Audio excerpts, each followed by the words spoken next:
Hello दोस्तों, आज हम स्टार्ट करेंगे 10th केमिस्ट्री का chapter second acid base and salt. First part में हम डिस्कस करते हैं एसिड और बेस के बारे में। तो देखिए, फर्स्ट हम स्टार्ट करेंगे एसिड। एसिड से हम स्टार्ट करेंगे। तो एसिड किसको कहा जाता है? तो एसिड आपके वो सब्सटेंस है। सबसे पहले हम एसिड या बेस को डिफाइन करते हैं उसके टेस्ट के बेस पर। तो कोई भी वो सब्सटेंस जिसका क्या है, सोर टेस्ट है, खट्टा टेस्ट है। फॉर एग्जाम्पल जैसे आप नींबू देखिए, उसका टेस्ट कैसा रहेगा? सोर टेस्ट। तो कोई भी वो सब्सटेंस जिसका सोर टेस्ट है वो क्या रहेगा? आपका एसिड।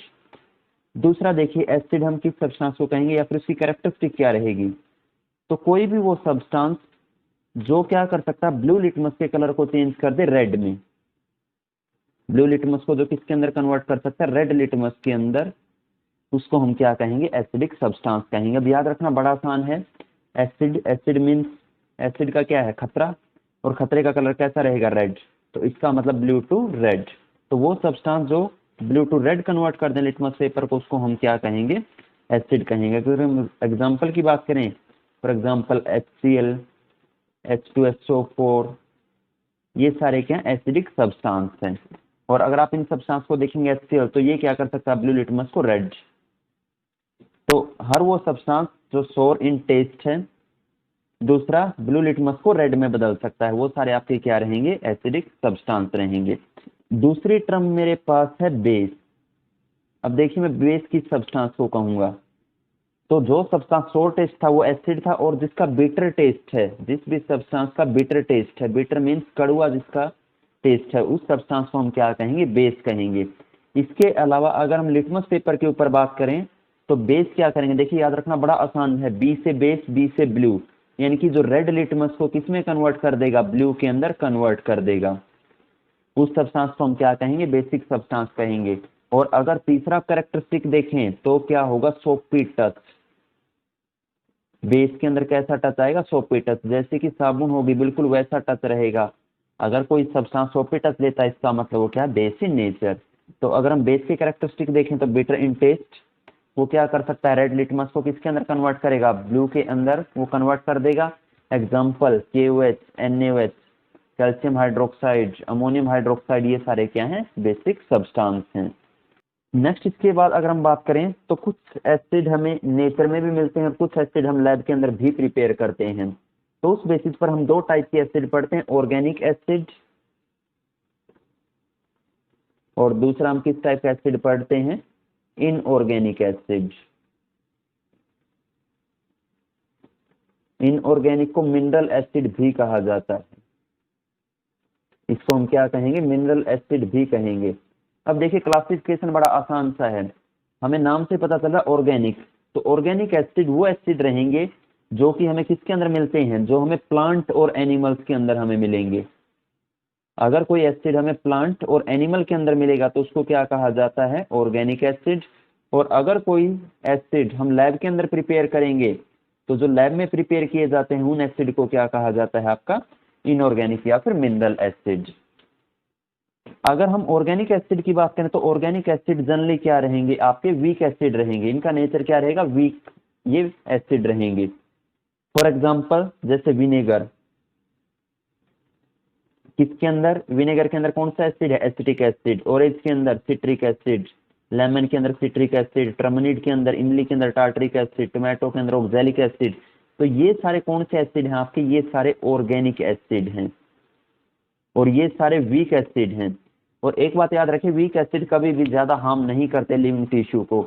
लेकिन दूसरी तरफ अगर हम बात करें इनऑर्गेनिक या फिर मिनरल एसिड, तो इनऑर्गेनिक या मिनरल एसिड हर बार आपको क्या मिलेंगे? जनरली स्ट्रॉन्ग एसिड मिलेंगे आपको। और दूसरा, ये कोरोसिव नेचर रहेगा। कोरोसिव नेचर का मतलब क्या है? कि जो स्किन को डैमेज कर दे, लिविंग टिश्यू को जो डैमेज कर दे। तो ऑर्गेनिक एसिड जनरली सॉफ्ट रहेंगे आपके, लेकिन इनऑर्गेनिक एसिड या फिर मिनरल एसिड ये क्या रहेंगे आपके? ये एसिड लिविंग बींग्स के लिए हार्मफुल रहेंगे। एग्जांपल अगर हम बात करूं, फॉर एग्जांपल H2SO4, HNO3, ये सारे H2SO4, HNO3 ये क्या है आपके? इनऑर्गेनिक या फिर मिनरल एसिड हैं। आपको पता है H2SO4, HNO3 स्ट्रॉन्ग एसिड है, हम लिविंग टिश्यू के लिए यूज नहीं कर सकते। लेकिन citric acid, tartaric acid, oxalic acid, ये सारे क्या है? वीक एसिड हैं। तो इसका मतलब एसिड का दो क्लासिफिकेशन रहेगा, ऑर्गेनिक और इनऑर्गेनिक। ये किसके ऊपर बेस्ड है, ये सोर्स के ऊपर बेस्ड है कि वो एसिड हमें मिला कहाँ से, वो हमें एनिमल से मिला है या फिर हमने उसको लैब के अंदर प्रिपेयर किया है। नेक्स्ट हमारे पास एक टर्म आती है इसी के अंदर, इंडिकेटर। नेक्स्ट हम जो टर्म डिफाइन करेंगे वो किसको डिफाइन करेंगे, इंडिकेटर। तो देखिए इंडिकेटर क्या है, इंडिकेटर क्या है, कुछ डाई है केमिस्ट्री के अंदर, साइंस के अंदर कुछ डाई हमें मिलती हैं जो हमें पर्टिकुलर ये बताती हैं कि गिवन सॉल्यूशन एसिडिक है या फिर बेसिक है। उन सब्सटेंस को क्या कहा जाता है, इंडिकेटर कहा जाता है। इंडिकेटर अब आपके दो टाइप के रहेंगे, फर्स्ट नेचुरल भी हो सकता है इंडिकेटर, और दूसरा सिंथेटिक या फिर मैन मेड। तो इंडिकेटर दो टाइप के हैं, नेचुरल और सिंथेटिक। जो इंडिकेटर हमें नेचर के अंदर मिलता है, प्लांट से हमें मिलता है, फॉर एग्जांपल जैसे फ्लावर्स की पेटल्स हैं, टर्मरिक है, वो सारे आपके क्या है, नेचुरल इंडिकेटर, यानी कि वो हमें कहाँ पर मिलते हैं, नेचर के अंदर। दूसरे कुछ ऐसे भी इंडिकेटर है जिनको हम लैब के अंदर प्रिपेयर करते हैं, उन इंडिकेटर को हम क्या कहेंगे, सिंथेटिक इंडिकेटर। फॉर एग्जांपल जैसे आपका फिनोप्थलीन है, वो क्या है, एक सिंथेटिक इंडिकेटर है। तो वन बाय वन हम बात करते हैं। सबसे पहले हम बात करेंगे नेचुरल इंडिकेटर के बारे में। तो देखिए एसिड बेस इंडिकेटर, ये किसको प्रेजेंट करते हैं, किसको इंडिकेट करते हैं कि गिवन सॉल्यूशन एसिडिक है या फिर बेसिक है। सबसे पहले मैं नेचुरल की बात करता हूँ। नेचुरल में जो सबसे इंपॉर्टेंट हमारे पास लिटमस सॉल्यूशन है, और इसका नेचुरल ये क्या है, एक नेचुरल इंडिकेटर है। पर्पल कलर की ये डाई है जो कि किससे एक्सट्रैक्ट की जाती है, लाइकेन से। और लाइकेन आप याद रखना, लाइकेन हम किससे एक्सट्रैक्ट करेंगे, लाइकेन हम एक्सट्रैक्ट करते हैं जो आपका प्लांट है थैलोफाइटा किंगडम से जो बिलोंग करता है, थैलोफाइटा। तो थैलोफाइटा किंगडम से जो प्लांट बिलोंग करता है, जिसको एल्गी कहा जाता है, एल्गी से हम क्या करेंगे, इसको एक्सट्रैक्ट करते हैं। तो इसका एक्सट्रैक्शन आप ध्यान रखिए।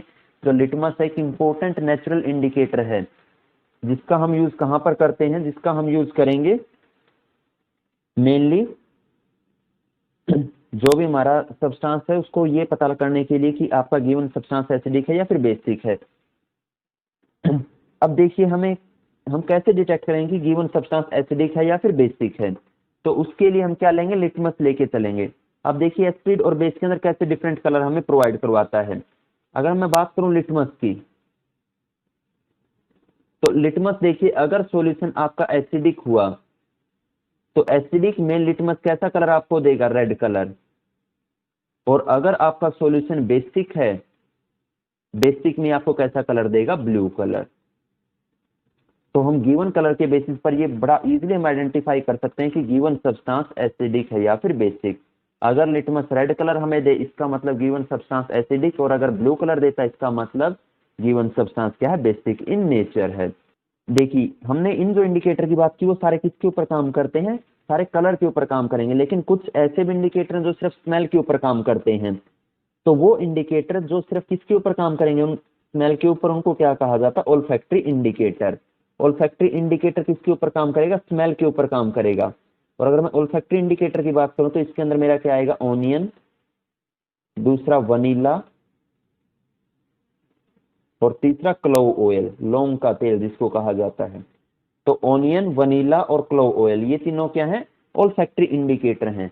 मतलब ये हमें स्मेल के बेस पर डिफरेंशिएट करेंगे कि गिवन सब्सटेंस एसिडिक है या फिर बेसिक है। अब देखिए हम कैसे पता करेंगे कि गिवन सब्सटेंस एसिडिक है या बेसिक है। फॉर एग्जांपल मान लिया आपके पास एक ऑनियन की स्ट्रिप है, आपने ऑनियन की स्ट्रिप ली, आप उसको किसी एसिडिक सॉल्यूशन के अंदर ऐड करके देखिए। ऑनियन को, आप प्याज को, उसके अंदर थोड़ा सा एसिड ऐड करके देखिए, तो जो उसकी स्मेल है ऑनियन की, वो स्मेल के अंदर कोई चेंज नहीं आएगा, नो चेंज इन स्मेल। तो अगर स्मेल के अंदर कोई भी चेंज नहीं है, इसका मतलब सॉल्यूशन कौन सा है आपका, एसिडिक सॉल्यूशन। वहीं अगर आप ऑनियन को बेसिक के अंदर, किसी बेसिक सॉल्यूशन के अंदर अगर आप ऑनियन को ऐड करते हैं तो क्या होगा, स्मेल या तो चेंज होगी, जो ऑनियन की नेचुरल जो स्मेल थी वो चेंज हो जाएगी, या फिर आप डिटेक्ट ही नहीं कर पाएंगे, नॉट डिटेक्ट, आप उसको डिटेक्ट ही नहीं कर सकते। इसका मतलब अगर आपका सॉल्यूशन एसिडिक है तो स्मेल के अंदर कोई चेंज नहीं रहेगा, लेकिन अगर सॉल्यूशन आपका बेसिक है तो स्मेल या तो चेंज होगी या फिर डिटेक्ट ही नहीं होगी। यही same behaviour clove oil show करती है, यही same behaviour vanilla oil, vanilla क्या करेगा, वनीला एसेंस शो करेगा। तो तीनों के केस में ही तीनों को अगर हम एसिडिक मीडियम में यूज करेंगे तो याद रखिए कोई चेंज नहीं होगा स्मेल के अंदर, लेकिन अगर आप बेसिक मीडियम के अंदर इनमें से किसी का भी आप यूज करेंगे तो स्मेल या तो आपकी चेंज होगी या फिर स्मेल बिल्कुल भी डिटेक्ट नहीं होगी। अब ये सारे किसके ऊपर वर्क कर रहे हैं? स्मेल के ऊपर।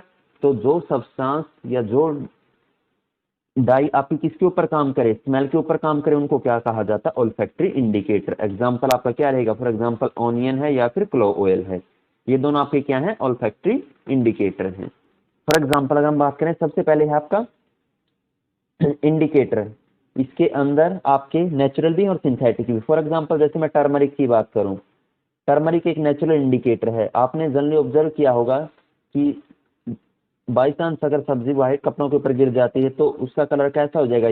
Yellow colour. तो टर्मरिक अपने आप में क्या है? इंडिकेटर की तरह बिहेव करता है। तो जैसे ही आप ये कपड़ों के ऊपर टर्मरिक लगेगी तो टर्मरिक का नेचुरल कलर येलो है, और जैसे आप उसके ऊपर सोप अप्लाई करेंगे, साबुन लगाएंगे, तो कैसा कलर हो जाता है उसका? उसका जो रेडिश ब्राउन कलर होगा, कैसे कलर में बदल जाएगी? Reddish brown. अब सोप क्या है? बेस है। इसका मतलब जैसे ही हमने टर्मरिक के ऊपर बेस अप्लाई किया तो उसका कलर कैसे चेंज हुआ? Yellow to reddish brown. तो इसका मतलब टर्मरिक एक नेचुरल इंडिकेटर है जो हमें ये इंडिकेट कर देगी कि गिवन सब्सटेंस बेसिक है। तो टर्मरिक की अगर मैं बात करूं तो एसिडिक सॉल्यूशन में इसका कलर येलो ही रहेगा, लेकिन बेसिक सॉल्यूशन के अंदर इसका कलर क्या रहेगा? Reddish brown. तो ये इंडिकेट कर देगी। नेक्स्ट देखिए, जैसे एक सिंथेटिक इंडिकेटर की अगर मैं बात करूं, मिथाइल ऑरेंज। तो मिथाइल ऑरेंज की अगर आप बात करें तो मिथाइल ऑरेंज एसिडिक सॉल्यूशन में ये रेड कलर आपको देगा, और बेसिक में आपको कैसा देगा? येलो कलर देगा। तो इसका मतलब हम बड़ी इजीली डिफरेंशिएट कर सकते हैं कि गिवन सब्सटेंस एसिडिक है या फिर बेसिक है। किसके बेसिस पर? इंडिकेटर के बेसिस पर। नेक्स्ट हम क्लासिफिकेशन किसके बेस पर देखेंगे? कंसंट्रेशन के बेस पर। तो कंसंट्रेशन के बेस पर फर्स्ट है डाइल्यूट एसिड। अब देखिए डाइल्यूट एसिड का मीनिंग क्या होगा? तो अगर आप वो एसिड के अंदर एसिड को डाइल्यूट करते चले जाएंगे आप वाटर के साथ, इसका मतलब वो एसिड जिसके अंदर क्या है? आपका मैक्सिमम अमाउंट क्या है? वाटर प्रेजेंट है, और मिनिमम अमाउंट जिसके अंदर एसिड की प्रेजेंट है। तो डाइल्यूट एसिड वो एसिड है जिसके अंदर क्या है? आपका मैक्सिमम अमाउंट वाटर की प्रेजेंट है। जिसके अंदर क्या रहेगा? मैक्सिमम अमाउंट वाटर की प्रेजेंट है, उसको क्या कहा जाता है? Dilute acid. अब अगर इसके अंदर मैक्सिमम अमाउंट वाटर की प्रेजेंट है तो इसका मतलब ये क्या रहेगा? आपका वीक एसिड रहेगा। और अगर वीक एसिड ये होगा तो ये ज्यादा हार्मफुल नहीं रहेगा। दूसरा हमारा क्या? Concentrated acid. दूसरा हमारा कंसंट्रेटेड एसिड। तो अगर कंसंट्रेटेड की एसिड की मैं बात करूं तो जिसके अंदर क्या होगा? आपका मिनिमम अमाउंट ऑफ वाटर रहेगा। वो एसिड जिसके अंदर मिनिमम वाटर हो उसको क्या कहा जाता है? कंसंट्रेटेड एसिड हम कहेंगे। और अगर इसके अंदर मिनिमम वाटर है, इसका मतलब ये क्या रहेगा? आपका ये हार्मफुल रहेगा लिविंग टिश्यू के लिए। तो ये जो क्लासिफिकेशन था किसके बेस पर था? कंसंट्रेशन के बेस पर। तो कंसंट्रेशन के बेस पर हम एसिड को दो पार्ट में डिवाइड कर सकते हैं, डाइल्यूट एसिड और दूसरा कंसंट्रेटेड एसिड। नेक्स्ट हम बात करेंगे chemical property of acid and base. तो एसिड और बेस की केमिकल प्रॉपर्टीज में सबसे पहले जनरल रिएक्शंस देखिए। एसिड अगर आपका रिएक्ट करता है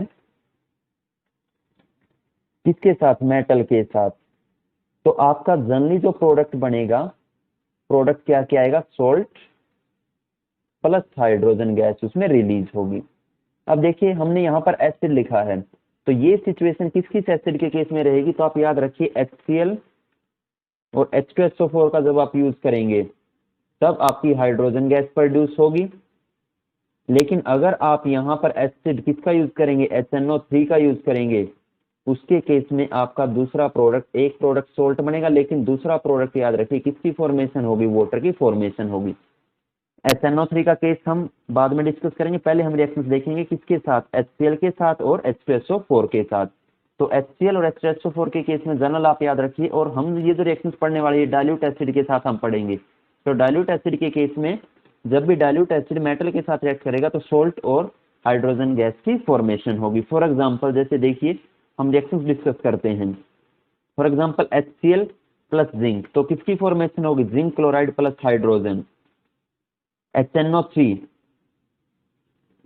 H2SO4 plus zinc, zinc sulphate plus hydrogen, इस रिएक्शन को अभी छोड़ दीजिए, इस रिएक्शन को हम इसके बाद उठाएंगे। एसिटिक एसिड प्लस जिंक, तो सभी के केस में क्या है, हाइड्रोजन गैस प्रोड्यूस होगी। तो एक आप कॉमन ऑब्जर्वेशन याद रखिए, एसिड जब भी रिएक्ट करता है मेटल के साथ तो कौन सी गैस की प्रोडक्शन होगी, हाइड्रोजन गैस वो प्रोड्यूस करेगा। अभी देखिए हमने बात की कि जब भी मेटल रिएक्ट करेगा तो किसकी कौन सी गैस रिलीज होगी, हाइड्रोजन गैस रिलीज होगी। अब हम कैसे कंफर्म करेंगे कि जो गैस रिलीज हुई वो हाइड्रोजन ही है। तो हाइड्रोजन को डिटेक्ट करने का बड़ा आसान सा टेस्ट है। अगर आप हाइड्रोजन को बर्न करते हैं, अगर बर्न करने के बाद पॉप साउंड आती है तो इसका मतलब जो गिवन गैस है, जो गैस रिलीज हुई है वो क्या है, हाइड्रोजन गैस है। तो ये हाइड्रोजन गैस का कैरेक्टरिस्टिक टेस्ट है। अगर बर्न करने के बाद पॉप साउंड आई है तो इसका मतलब जो गैस रिलीज हुई थी वो क्या थी, आपकी हाइड्रोजन गैस थी। इसके लिए बड़ा आसान सा है, जहां पर भी रिएक्शन हो वहां पर आप किसको लेके जाइए, बर्निंग कैंडल को या फिर बर्निंग मैच स्टिक को। तो वहां पर अगर साउंड के साथ बर्न होगी तो इसका मतलब वो हाइड्रोजन गैस थी। दूसरा देखिए हम बात करते हैं, ये हमने पहले बात की थी एसिड के साथ, दूसरा बेस के साथ। तो बेस जब रिएक्ट करेगा मेटल के साथ तो आपका वही same product salt plus hydrogen, product आपका सेम बनेगा। लेकिन अगर हम बात करें एसिड और बेस के केस में तो बेस बहुत कम रिएक्शन समय देते हैं मेटल के साथ। फॉर एग्जांपल जैसे NaOH प्लस Zn, तो सोडियम जिंकटेट की फॉर्मेशन होगी, प्लस कौन सी गैस रिलीज होगी, हाइड्रोजन। इसके अलावा KOH प्लस हाइड्रोजन, तो ये भी किसकी फॉर्मेशन कर देगा। आप देखिए NaOH की जगह मैंने सिर्फ क्या ले लिया, KOH। यहाँ पर क्या प्रोडक्ट आपका आया था, सोडियम जिंकटेट, तो इसका मतलब अब की बार क्या प्रोडक्ट आपका आ जाएगा, पोटेशियम जिंकटेट। तो K2ZnO2 प्लस कौन सी गैस रिलीज होगी, हाइड्रोजन। तो इसका मतलब चाहे आपका एसिड हो चाहे बेस हो, जब भी वो रिएक्ट करेंगे तो वो कौन सी गैस रिलीज करेंगे, हाइड्रोजन गैस वो रिलीज करेंगे। नेक्स्ट रिएक्शन देखिए, reaction with metal carbonate and metal bicarbonate. तो एक बात आप याद रखिए, चाहे आपको रिएक्शन में कार्बोनेट गिवन हो चाहे आपको बाइकार्बोनेट गिवन हो, तो कार्बोनेट और बाइकार्बोनेट जब ये दोनों डिकम्पोज होंगे तो प्रोडक्ट आपका हर बार कार्बन डाइऑक्साइड प्लस वाटर की फॉर्मेशन होगी अलोंग विद सोल्ट। तो जब भी आपकी रिएक्शंस होगी तो सोल्ट के साथ साथ कार्बन डाइऑक्साइड और वाटर की फॉर्मेशन होगी। फॉर एग्जांपल अगर मैं रिएक्शंस करता हूं तो अगर मैं जनरल बात करूं तो मेटल कार्बोनेट प्लस एसिड, तो salt plus carbon dioxide plus water की वो फॉर्मेशन करेंगे। एग्जांपल जैसे देखिए, फॉर एग्जांपल NaHCO3 की मैंने रिएक्शंस करवा दी HCl के साथ, तो यहां से देखिए Na इधर से और Cl इधर से, किसकी फॉर्मेशन होगी, एक तो मेरा सोल्ट की फॉर्मेशन होगी, प्लस यहां से देखिए क्या बचा हुआ, अब H यहां से और H यहां से H2 और एक ऑक्सीजन यहां से रिलीज कर हो जाएगी प्लस H2O, और पीछे प्रोडक्ट आपका क्या बच गया, CO2। तो इसका मतलब जब भी बाइकार्बोनेट हो चाहे आपका कार्बोनेट हो, जब भी वो रिएक्ट करेगा तो प्रोडक्ट आपका क्या बनेगा, सोल्ट, वाटर और कार्बन डाइऑक्साइड। यही सेम किसका रहेगा, कार्बोनेट का। कार्बोनेट जब रिएक्ट करते हैं किसके साथ, HCl के साथ, तो Na इधर से और Cl यहाँ से, तो 2NaCl plus water plus carbon dioxide. तो हर बार आपकी कौन सी गैस प्रोड्यूस होगी, कार्बन डाइऑक्साइड गैस प्रोड्यूस होगी। नेक्स्ट देखिए, अब हम कैसे डिटेक्ट करेंगे कि गिवन जो गैस रिलीज हुई वो कार्बन डाइऑक्साइड ही गैस है। तो कार्बन डाइऑक्साइड का जो टेस्ट रहेगा उसको क्या कहा जाता है, lime water test. Lime water हम क्या करेंगे, स्लेक्ट लाइम लेके चलेंगे कैल्शियम हाइड्रोक्साइड। अगर आप कैल्शियम हाइड्रोक्साइड में से कार्बन डाइऑक्साइड गैस पास करते हैं तो आपकी किसकी फॉर्मेशन होगी, कैल्शियम कार्बोनेट प्लस वाटर, और आपका कैसा कलर आ जाएगा, मिल्की कलर। तो अगर रिएक्शन के अंदर मिल्की कलर आता है इसका मतलब क्या रहेगा आपका, वहां पर कौन सी गैस प्रोड्यूस थी, कार्बन डाइऑक्साइड गैस प्रोड्यूस थी। तो कार्बन डाइऑक्साइड का टेस्ट जो रहेगा उसको लाइम वाटर टेस्ट कहा जाता है।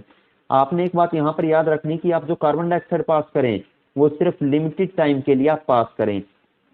ये जो रिएक्शन वो सिर्फ लिमिटेड है। अगर आपकी कार्बन डाइऑक्साइड लिमिटेड टाइम के लिए आपने पास की है, अगर आपने कार्बन डाइऑक्साइड एक्सेस में पास कर दी तो क्या होगा, आपका जो भी रिएक्शन के अंदर कैल्शियम कार्बोनेट था और वाटर था वो दोबारा कार्बन डाइऑक्साइड के साथ रिएक्ट करेगा और किसकी फॉर्मेशन कर देगा, कैल्शियम बाइकार्बोनेट, जो कि एक सोल्यूबल कंपाउंड है, और दोबारा क्या हो जाएगा, वो कलरलेस।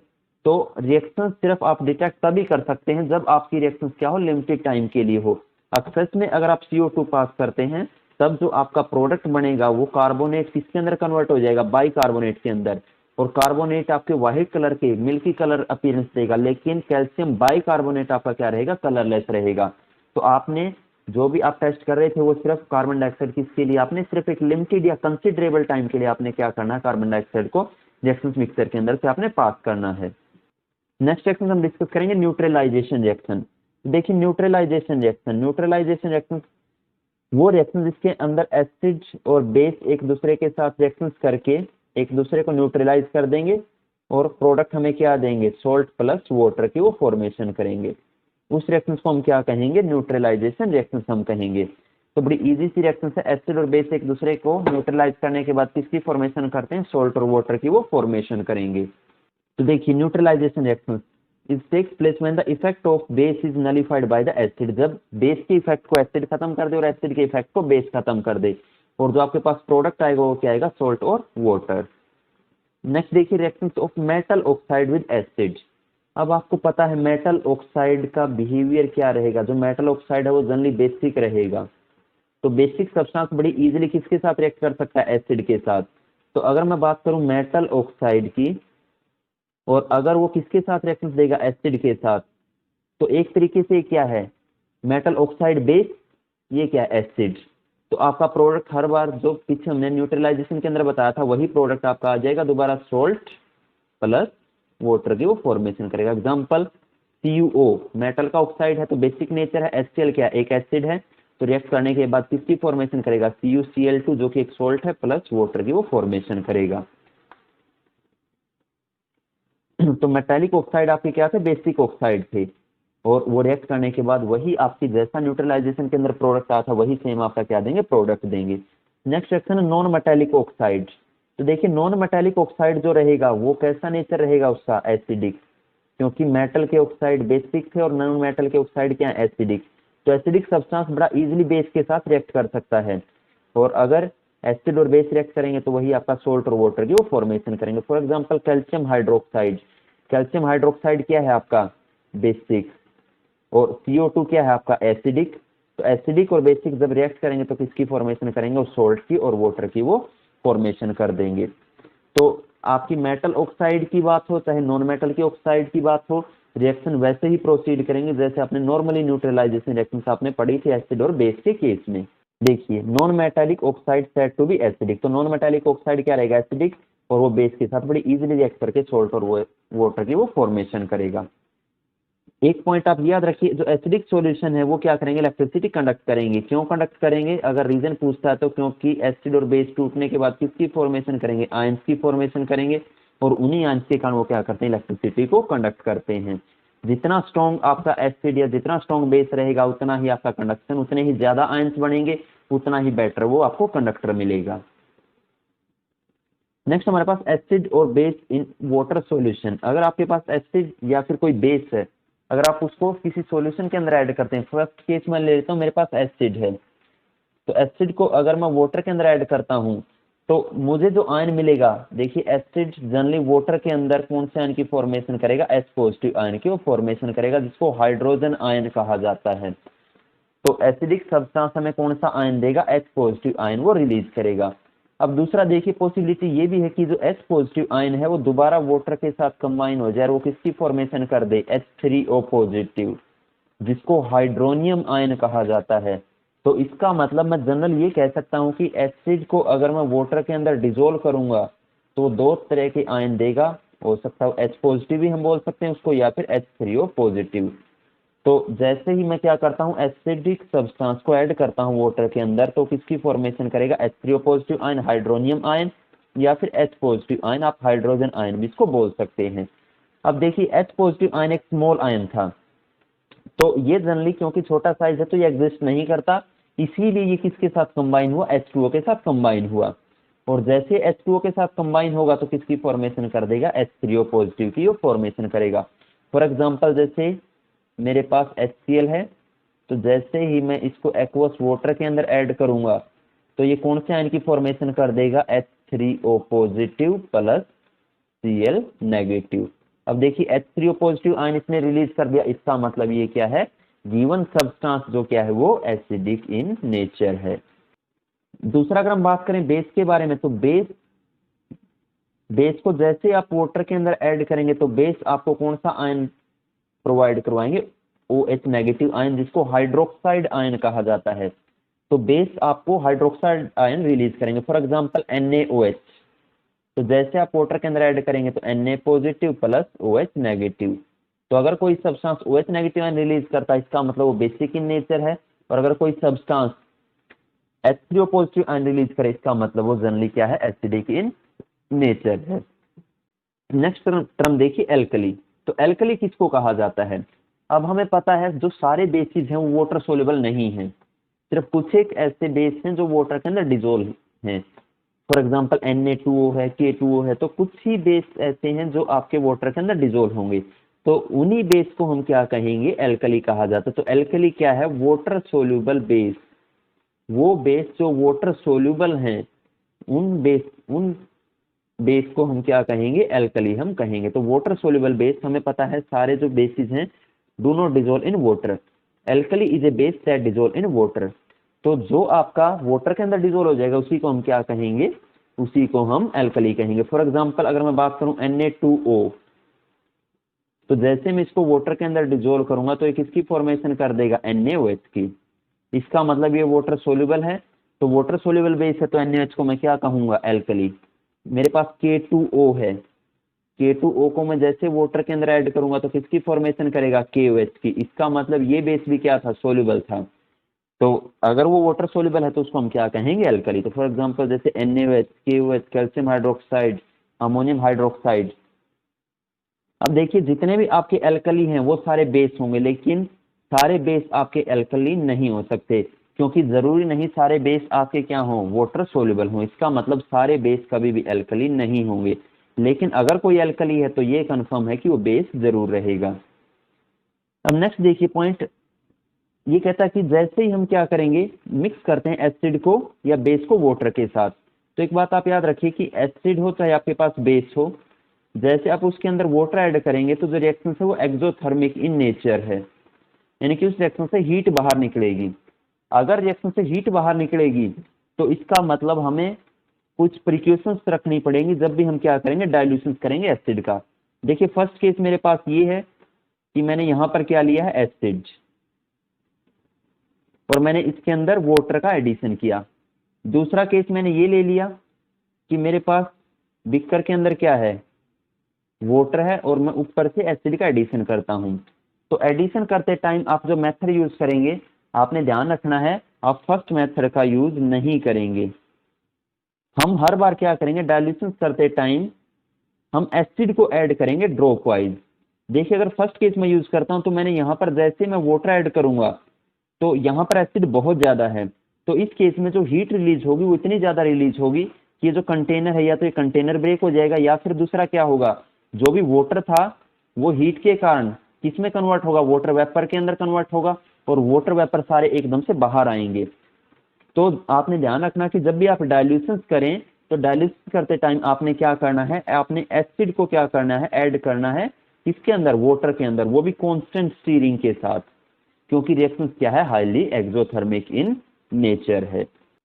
नेक्स्ट देखिए strength of acid and base. तो एसिड और बेस की स्ट्रेंथ को आप कैसे वो करेंगे, तो किसी भी एसिड या बेस की स्ट्रेंथ हम किससे देखते हैं, अभी देखिए हमने बात की थी एसिड कौन सा आयन देगा हमें, H3O पॉजिटिव आयन वो प्रोड्यूस करेगा, या फिर H पॉजिटिव आयन वो प्रोड्यूस करेगा।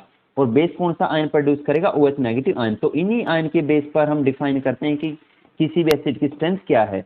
देखिए अगर किसी भी एसिड के अंदर जितने ज्यादा H पॉजिटिव या फिर जितने ज्यादा H3O पॉजिटिव उतना ही वो स्ट्रॉन्ग एसिड, और अगर किसी के अंदर H पॉजिटिव या H3O पॉजिटिव कम, वो क्या रहेगा, आपका वीक एसिड रहेगा।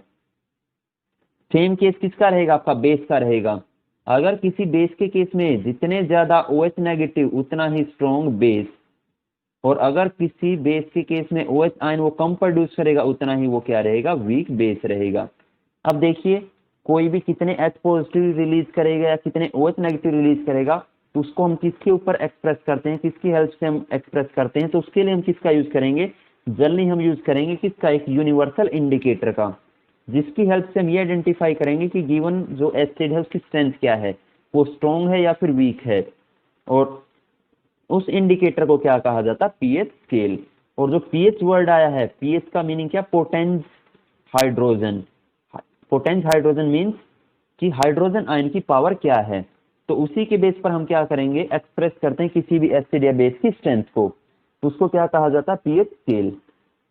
अब अगर मैं पीएच स्केल की बात करूं तो जो पीएच स्केल रहेगी आपकी, वो कहां से कहां तक लाई करती है, वो जनरली लाई करेगी 0 to 14 वो लाई करेगी, और बीच में क्या रहेगा 7। तो अगर आप 7 से 0 तक की बात करें तो आपका क्या रहेगा, अगर किसी सब्सटेंस की पीएच 7 से कम है तो वो सब्सटेंस कैसा रहेगा आपका, एसिडिक इन नेचर। और अगर किसी सब्सटेंस की पीएच वैल्यू ग्रेटर देन 7 है, इसका मतलब वो क्या रहेगा, बेसिक इन नेचर। और अगर कोई सब्सटेंस की पीएच वैल्यू 7 है, इसका मतलब वो क्या रहेगा आपका, वो न्यूट्रल रहेगा आपका, वो सब्सटेंस आपका क्या है, न्यूट्रल। 7 से जितना आप 0 की तरफ जाएंगे एसिडिक स्ट्रेंथ उतनी ही बढ़ेगी, एसिडिक स्ट्रेंथ क्या होगी आपकी, इंक्रीज होगी। और जैसे ही आप 7 to 14 जाएंगे, बेसिक स्ट्रेंथ आपकी क्या होगी, इंक्रीज होगी। और इसका मतलब आपका जो एसिड जिसकी पीएच 1 है वो क्या रहेगा आपका, स्ट्रॉन्ग एसिड, और वो एसिड जिसकी पीएच 6 है वो क्या रहेगा, वीक एसिड। ऐसे अगर मैं बेस के केस में बात करूं तो मान लिया मेरे पास कोई बेस है, उसकी पीएच 8 है, दूसरा मेरे पास बेस है जिसकी पीएच 14 है, तो यहाँ पर स्ट्रॉन्ग कौन सा रहेगा, जिस बेस की पीएच 14 है वो क्या रहेगा आपका, स्ट्रॉन्ग बेस। तो अब देखिए हम किसका यूज करते हैं, पीएच पेपर का हम यूज करेंगे, जो हम किसके मेजर करने के लिए, वेरिएशन ऑफ पीएच, कि किसी भी सब्सटेंस के अंदर पीएच के अंदर कितना वेरिएशन है, उसके लिए हम किसका यूज करेंगे, पीएच पेपर का यूज करेंगे। तो देखिए पीएच पेपर क्या है, जो हम जनरली पीएच वैल्यू को की वेरिएशन को मेजर करने के लिए हम इसका यूज करते हैं। अब देखिए ये इतना आपको याद करने की जरूरत नहीं, मैं डायरेक्ट आपको बताता हूँ जो भी आपका पीएच पेपर उसके कलर आप कैसे याद करेंगे। तो एक छोटी सी बात याद रखिए आप, रोए, ROY रोए, जी बच्चे, पढ़ाएं, वल्ला। ये देखिए सारे आपके जो कलर हैं पीएच पेपर के, यहां पर आप बात याद रखिए, रोए, आर means red, orange, yellow, green, बच्चे मीन्स ब्लू, पढ़ाएं मीन्स पर्पल, और वल्ला मीन्स वोयलेट, और बच्चे मीन्स क्या रहेगा, ब्लू रहेगा। अब आप सबसे पहले देखिए ग्रीन, तो ग्रीन अगर कहीं पर भी कलर आता है तो ग्रीन आपका किसको रिप्रेजेंट करता है, ग्रीन आपका रिप्रेजेंट करता है न्यूट्रल को। तो अगर मैं अरेंज करूं इसको, red, orange, yellow, green, blue, purple और वोयलेट, तो ये मेरा क्या है, न्यूट्रल। और अगर किसी सब्सटेंस के अंदर डार्क रेड कलर आएगा, इसका मतलब उतना ही स्ट्रॉन्ग एसिड। अगर कोई आपको ऑरेंज या फिर ऑरेंज येलो कलर दे, इसका मतलब वो वीक एसिड। और अगर आपको कोई येलो कलर देता है, इसका मतलब वो बहुत वीक एसिड है। दूसरी तरफ अगर आप बेस की बात करें तो अगर कोई ब्लू कलर दे, इसका मतलब वो वीक बेस, और अगर कोई वोयलेट कलर दे, इसका मतलब वो स्ट्रॉन्ग बेस। तो हम डिफरेंट कंसंट्रेशन के बेस पर, हम ये डिफरेंट कलर के बेस पर हम उसकी कंसंट्रेशन का पता लगा सकते हैं। अगर रेड कलर आया है, इसका मतलब आपका स्ट्रॉन्ग एसिड है, और अगर स्ट्रॉन्ग एसिड है, इसका मतलब उसके अंदर H3O पॉजिटिव आयन की कंसेंट्रेशन भी ज्यादा है। अगर किसी बेस के अंदर वोयलेट कलर आया है, इसका मतलब वहां पर क्या है, आपका OH की कंसेंट्रेशन ज्यादा है। तो हम डिफरेंट कलर के बेस पर क्या कर सकते हैं, आइडेंटिफाई कर सकते हैं। एग्जांपल जैसे strong acid HCl, H2SO4, SNO3, इनके कलर में डार्क रेड कलर की फॉर्मेशन होगी। वीक एसिड आपके CH3COH, H2CO3, ये जनरली आपको येलो कलर देंगे। वैसे स्ट्रॉन्ग बेस की अगर आप बात करें NaOH तो ये आपको वोलेट कलर देंगे। वीक बेस आपके ब्लू या फिर पर्पल कलर आपको देंगे। तो इस बेस पर हम क्या कर सकते हैं, इस बेस पर हम आइडेंटिफाई कर सकते हैं कि गिवन सब्सटेंस आपका स्ट्रॉन्ग है या फिर वीक है। नेक्स्ट देखिए हमारे पास सोल्ट है। सोल्ट के बारे में ज़्यादा डिटेल में हम नहीं जाएंगे अभी, क्योंकि सोल्ट का पोर्शन हम अलग से कवर करेंगे। तो यहाँ पर देखिए पोटेशियम सल्फेट, सोडियम सल्फेट, तो यहाँ पर आप सिर्फ इतनी बात याद रखिए कि जो भी आपको, अगर किसी सोल्ट के अंदर आपको कोई भी आयन कॉमन दिख जाए, फॉर एग्जाम्पल यहाँ पर सल्फेट आयन दोनों के अंदर कॉमन है, तो इसका मतलब ये सेम फैमिली के ही सोल्ट हैं। अगर किसी के अंदर पॉजिटिव या नेगेटिव आयन, कोई भी आपको आयन कॉमन दिख जाए, फॉर एग्जाम्पल जैसे K2SO4 और Na2SO4, दोनों के अंदर सल्फेट आयन है, इसका मतलब दोनों क्या है, आपके सेम फैमिली से ही बिलोंग करते हैं। नेक्स्ट देखिए इंपॉर्टेंस क्या रहेगी पीएच की हमारी लाइफ के अंदर। तो सबसे पहले डाइजेस्टिव सिस्टम के अंदर, तो डाइजेस्टिव सिस्टम के अंदर हम बात करें तो हमारे स्टमक के अंदर मेनली कौन सा एसिड प्रोड्यूस होगा, HCl, हाइड्रोक्लोरिक एसिड प्रोड्यूस होगा। अगर वो लार्ज क्वांटिटी में प्रोड्यूस होगा तो उसके कारण क्या होगी, एसिडिटी के कारण इरिटेशन होगी। तो आप उसको, अब एसिड को न्यूट्रलाइज आप कैसे कर सकते हैं, एसिड को जो न्यूट्रलाइज करेगा वो एसिड को न्यूट्रलाइज कौन करेगा, बेस। और इसके लिए याद रखिए आप किसका यूज करेंगे, वीक बेस का आप यूज करेंगे, आप स्ट्रॉन्ग बेस का यूज नहीं कर सकते एसिड को न्यूट्रलाइज करने के लिए। और वीक बेस में जनरली आप किसका यूज करते हैं, बेकिंग सोडा, सोडियम बाइकार्बोनेट का आप यूज करते हैं, या फिर किसका आप यूज करते हैं, मैग्नीशियम हाइड्रोक्साइड, जिसको मिल्क ऑफ मैग्नीशिया कहा जाता है, मिल्क ऑफ मैग्नीशिया। तो ये सब्सटेंस जो कि जनरली हम किसके लिए यूज करेंगे, हमारे स्टमक के अंदर जो एसिडिटी उसको न्यूट्रलाइज करने के लिए हम यूज करेंगे। अब यहाँ पर देखिए ये सब्सटेंस हमने किसके लिए यूज किए हैं, एसिडिटी को रिमूव करने के लिए, यानी कि ये सब्सटेंस किसकी तरह बिहेव करेंगे, एसिड के खिलाफ काम करेंगे। तो वो सब्सटेंस जो किसके अपोजिट काम करते हैं, किसके अगेंस्ट काम करें, एसिड के खिलाफ काम करें, उनको क्या कहा जाता है, एंटासिड। तो एंटासिड्स वो सब्सटेंस है जो कि किसको न्यूट्रलाइज कर देते हैं, स्टमक के अंदर जो एक्सेस HCl था उसको क्या कर दे, न्यूट्रलाइज कर दे। एग्जाम्पल आपका NaCO3 और दूसरा आपका मैग्नीशियम हाइड्रोक्साइड, ये दोनों क्या है आपके एंटासिड हैं। और ये क्या कर देंगे, एक्सेस एसिड को न्यूट्रलाइज कर देंगे और हमें क्या देंगे, रिलीफ देंगे एसिड से। दूसरा देखिए पीएच ऑफ एसिड रेन। तो हमें पता है एटमोस्फेयर के अंदर बहुत सी एसिडिक गैसेज है, फॉर एग्जांपल जैसे SO2 है या फिर CO2 है।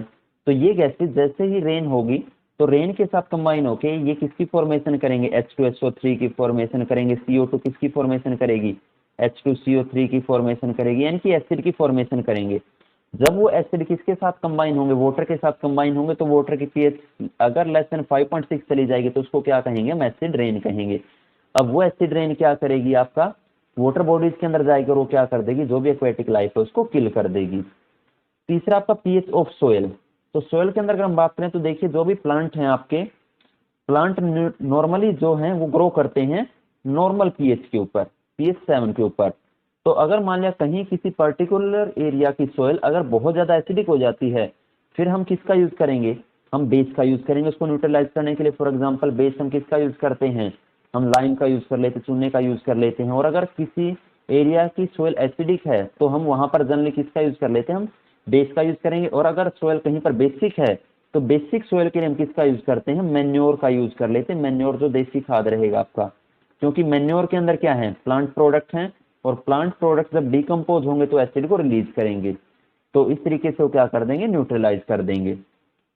नेक्स्ट है हमारी बॉडी के अंदर, लिविंग बींग्स के अंदर अगर हम बात करें तो लिविंग बींग्स के अंदर आप याद रखिए जो नॉर्मल पीएच रेंज है वो 7 to 7.8 है। नॉर्मल लिविंग बींग इसी रेंज के ऊपर क्या करता, सर्वाइव करता, 7 to 7.8। तो अगर क्या होगा, ये भी पीएच अगर चेंज होगी तो हम नॉर्मली सर्वाइव नहीं कर पाएंगे। नेक्स्ट हमारा कहां पर यूज है, टूथ डीके एंड पीएच। तो देखिए हम जो भी खाना खाएंगे उसके अंदर जनरली क्या है, जो भी शुगर या फूड पार्टिकल है जब वो डिकम्पोज होगा तो क्या प्रोड्यूस करेगा, बैक्टीरिया। वो बैक्टीरिया क्या करते हैं, एसिड प्रोड्यूस करेंगे। वो एसिड क्या करेगा, हमारा जो दांत की आउटर जो कवरिंग थी जिसको क्या कहा जाता है, एनिमल, जो कि हार्डेस्ट सब्सटेंस हमारी बॉडी का, उसको क्या कर देगा, जो कि कैल्शियम फॉस्फेट से बना है जो एनिमल है हमारा। तो वो एसिड क्या करेगा, जो बैक्टीरिया एसिड प्रोड्यूस करेंगे वो क्या कर देगा, उसको एनिमल को डैमेज करना स्टार्ट कर देगा, जिसके कारण दांतों के अंदर क्या हो जाती है, कैविटी। अब जनरली एसिड को आप न्यूट्रलाइज किससे कर सकते हैं, बेस से। और बेस की फॉर्म में आप किसका यूज करते हैं, आप टूथपेस्ट का यूज करते हैं। टूथपेस्ट जनरली आपकी क्या है, स्लाइटली बेसिक इन नेचर है, जो कि क्या कर देगी, माउथ के अंदर जो भी आपकी क्या थी, एसिडिक था, एसिड प्रोड्यूस हुआ था बैक्टीरिया के कारण, उसको क्या कर देगी, वो न्यूट्रलाइज कर देगी। नेक्स्ट आपका सेल्फ डिफेंस में, कुछ एनिमल ऐसे भी हैं जो सेल्फ डिफेंस में क्या करते हैं, पीएच का यूज करते हैं। फॉर एग्जांपल जैसे बी स्टिंग है, मधुमक्खी है, या फिर नेटल का जो प्लांट है वो कौन सा एसिड प्रोड्यूस करते हैं, वो मिथेनोइक एसिड प्रोड्यूस कर देंगे। वो क्या करेगा, जिसके कारण इरिटेशन होगी। और इसको भी हम किससे न्यूट्रलाइज कर सकते हैं, ध्यान रखिए आप वीक बेस का यूज करेंगे, यहाँ पर भी आप स्ट्रॉन्ग बेस का यूज नहीं कर सकते। फॉर एग्जाम्पल आपका बेकिंग सोडा आप यूज कर सकते हैं उससे रिलीफ के लिए। नेक्स्ट हम पढ़ेंगे टाइप्स ऑफ सोल्ट के बारे में। तो सबसे पहले है मेरा न्यूट्रल सोल्ट। देखिए न्यूट्रल सोल्ट किससे बनता है, अगर आपके पास स्ट्रॉन्ग एसिड किसके साथ रिएक्शन करता है, स्ट्रॉन्ग बेस के साथ अगर रिएक्शन दे तो तब जो आपका प्रोडक्ट बनेगा, तब जो सोल्ट बनेगा वो कैसा रहेगा, आपका न्यूट्रल सोल्ट रहेगा। फॉर एग्जांपल जैसे मैं NaCl की अगर बात करूं तो देखिए NaCl ये किस किस से मिलके बनता है। अगर आपने ये पता करना कि गिवन सोल्ट किससे उसकी फॉर्मेशन हुई तो बड़ा आसान सा तरीका है, देखिए आप उसकी वाटर के साथ रिएक्शन करवा दीजिए। H2O के साथ रिएक्शन करवा दीजिए। H2O में H पॉजिटिव और OH नेगेटिव, और NaCl में Na positive Cl negative. Negative positive को आप जोड़ते चलिए, तो H और Cl HCl, Na और OH NaOH। इसका मतलब ये किस किस चीज की फॉर्मेशन हुई है, HCl और NaOH। और HCl NaOH दोनों ही क्या हैं, स्ट्रॉन्ग एसिड और स्ट्रॉन्ग बेस। इसका मतलब ये जो सोल्ट रहेगा ये क्या है आपका, न्यूट्रल सोल्ट। सेम ऐसे कैल्शियम सल्फेट, ये किस किस से बनेगा, कैल्शियम हाइड्रोक्साइड प्लस में सल्फ्यूरिक एसिड। तो वो सोल्ट जो आपका स्ट्रॉन्ग एसिड और स्ट्रॉन्ग बेस से बनता है उसको हम क्या कहेंगे, न्यूट्रल सोल्ट। दूसरा देखिए एसिडिक सोल्ट। तो एसिडिक सोल्ट की फॉर्मेशन किससे होगी, अगर स्ट्रॉन्ग एसिड रिएक्शन करता है वीक बेस के साथ, तो बेस को तो सारे को खत्म कर देगा और लास्ट में क्या बचेगा, थोड़ा बहुत एसिड बच जाएगा, तो उसको मैं क्या कहूंगा, एसिडिक सोल्ट। फॉर एग्जांपल, और अगर ये आपका एसिडिक सोल्ट है तो इसकी पीएच लेस देन 7 रहेगी, लेकिन न्यूट्रल की जो पीएच वैल्यू क्या है वो एग्जैक्ट 7 रहेगी। फॉर एग्जांपल अगर मैं बात करूं अमोनियम क्लोराइड NH4Cl, तो मैंने आपको अभी तरीका बताया था, आप वाटर के साथ इसकी रिएक्शन करवा के देखिए, और वाटर में क्या रहेगा, H पॉजिटिव और OH नेगेटिव, इसके अंदर NH4 पॉजिटिव Cl नेगेटिव। तो पॉजिटिव नेगेटिव को आप जोड़ दीजिए, H और Cl एक दूसरे के साथ कंबाइन होके HCl, और NH4 और OH एक दूसरे के साथ कंबाइन होके किसकी फॉर्मेशन करेंगे, NH4OH। तो आपको पता है NH4OH क्या है, वीक बेस, और HCl क्या है, स्ट्रॉन्ग एसिड। इसका मतलब इनसे जो सोल्ट बना था NH4Cl वो क्या रहेगा आपका, एसिडिक सोल्ट रहेगा। नेक्स्ट आपका बेसिक सोल्ट। तो बेसिक सोल्ट में क्या रहेगा आपका, अगर आपका कोई भी सब्सटेंस है, अगर उसके अंदर स्ट्रॉन्ग बेस और वीक एसिड एक दूसरे के साथ कंबाइन करेंगे तो एसिड तो सारा न्यूट्रलाइज हो जाएगा, लेकिन इसके अंदर क्या बचेगा आपका, बेस बचेगा। तो जो आपका सोल्ट आएगा वो कैसा नेचर रहेगा, बेसिक इन नेचर रहेगा। और अगर बेसिक है तो उसकी पीएच वैल्यू मोर देन 7 रहेगी। फॉर एग्जांपल अगर मैं बात करूं यहाँ पर CaCO3, तो आपको अभी मैंने मेथड बताया था, H और OH के साथ जोड़ दीजिए, पॉजिटिव नेगेटिव पॉजिटिव नेगेटिव। तो Ca और OH को अगर आप जोड़ेंगे तो कैल्शियम हाइड्रोक्साइड, और दूसरा आपके पास H और CO3 को अगर आप जोड़ेंगे तो H2CO3 कार्बोनिक एसिड। तो कार्बोनिक एसिड एक वीक एसिड है और कैल्शियम हाइड्रोक्साइड एक स्ट्रॉन्ग बेस है। इसका मतलब आपका जो रिजल्टेंट सोल्ट है वो कैसा नेचर है उसका, बेसिक इन नेचर। नेक्स्ट अगर हम बात करें तो कुछ केमिकल हमारे, सबसे पहले हम किसके बारे में डिस्कस करेंगे, कॉमन सोल्ट। और कॉमन सोल्ट आपको नाम से पता लग रहा है जो सबसे कॉमनली यूज होने वाला सोल्ट है, और सबसे कॉमनली हम एक ही सोल्ट यूज करते हैं NaCl, जिसको रॉक सोल्ट कहा जाता है। कॉमन सोल्ट भी कहा जाता है या फिर टेबल सोल्ट भी इसको कहा जाता है। ये जनरली कहाँ से डिराइव होगा, हम सी वाटर से इसको एक्सट्रैक्ट करते हैं। तो इसको रॉक सोल्ट भी कहा जाता है क्योंकि में बड़ी बड़ी रॉक्स की फॉर्म में भी ये मिलता है। अब बहुत सी रिएक्शंस के अंदर हम इसका यूज करते हैं, रॉ मटेरियल हम की तरह हम इसका यूज करेंगे। इसकी प्रिपरेशन में for example sodium hydroxide, washing soda, bleaching powder, इन सभी की प्रिपरेशन में हम किसका यूज करते हैं, इन सभी की प्रिपरेशन में हम किसका यूज करेंगे, यहाँ पर सॉरी NaOH था, ये मैंने सोल्ट, यहाँ पर हम किसका यूज करेंगे, NaCl।